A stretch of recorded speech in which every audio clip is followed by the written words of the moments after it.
Sleep no more. The death of the night. Imagine a world where you never have to say, "not enough time."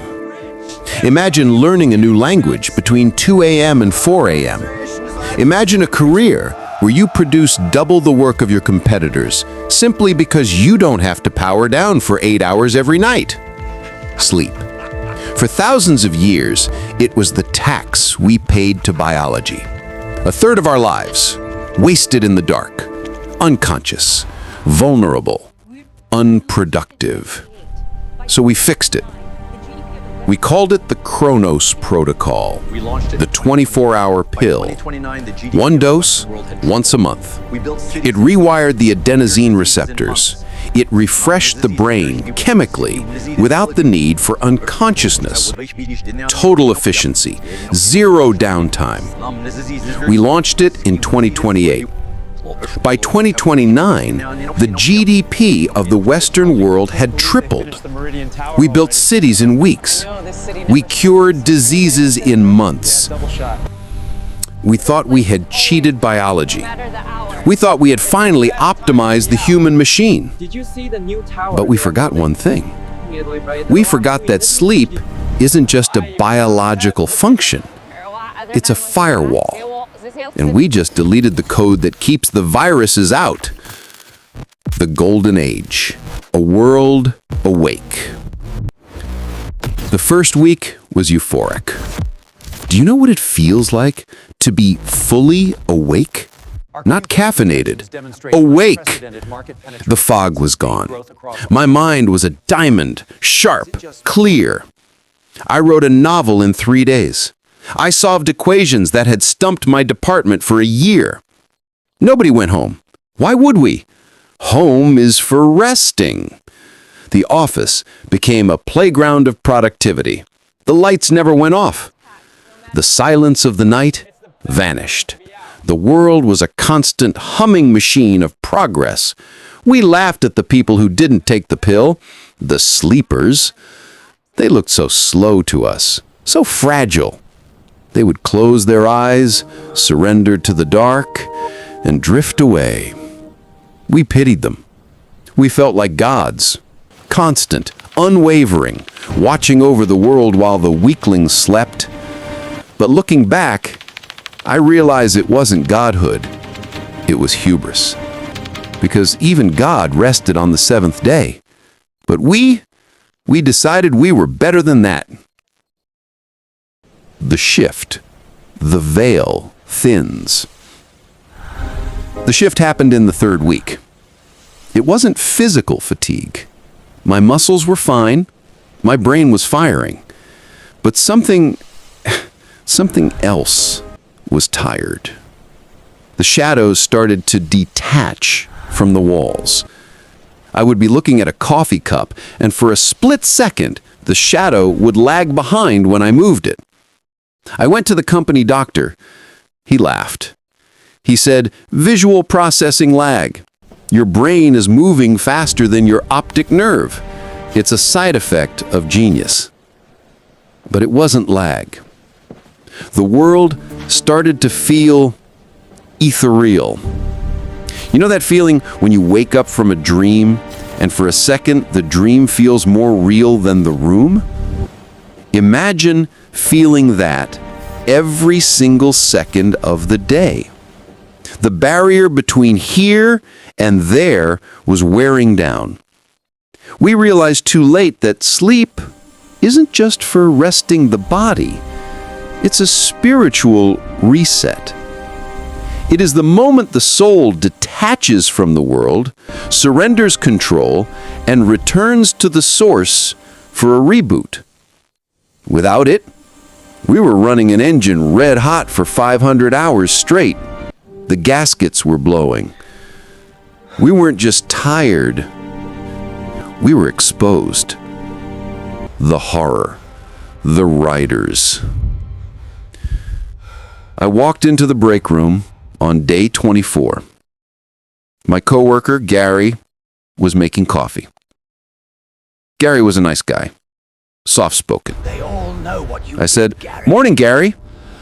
He turned around, and for a second, I didn't see Gary. I saw the thing riding him. It was shadowy, heavy, like a backpack of smoke and malice. It had its hands dug into his chest, and its mouth was by his ear, whispering. There is no escape. I blinked, and it was gone. Just Gary, smiling tiredly. "Hey, Elias," he said. But then I looked at the others. Linda from HR. She had one too, a tall, spindly thing that covered her eyes. The CEO, his was massive. It looked like a king made of rot sitting on his shoulders. I realized then what I was seeing. The principalities, the powers, the spiritual parasites that feed on human misery, pride, and anger. Usually, the veil protects us. We can't see the war. But we had stayed awake too long. We had tuned our brains to a frequency we weren't meant to hear. I ran to the bathroom and locked the door. Please don't let there be one on I looked in the mirror. I prayed I wouldn't see one on me. But as I looked, I saw a shadow standing in the bathtub behind me, smiling. The climax. The sanctuary is locked. Please don't be here. Please. We tried to sleep.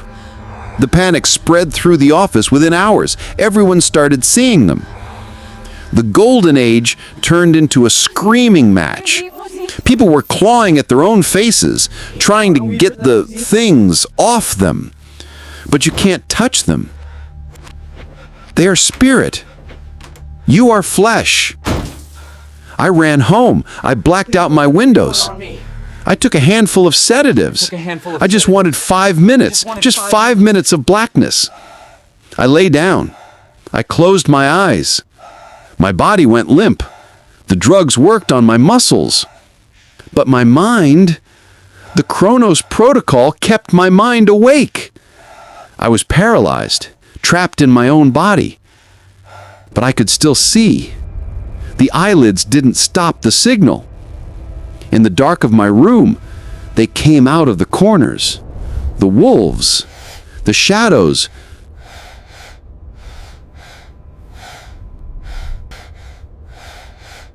They knew I couldn't move.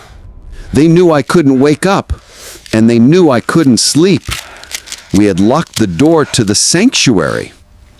God gives his beloved sleep, but we had rejected the gift. And now we were stuck in the dark with the wolves. Take this anymore. Just let me sleep. Please, just let The resolution. I need more. The gift of surrender. It took 6 months for the pill to wear off.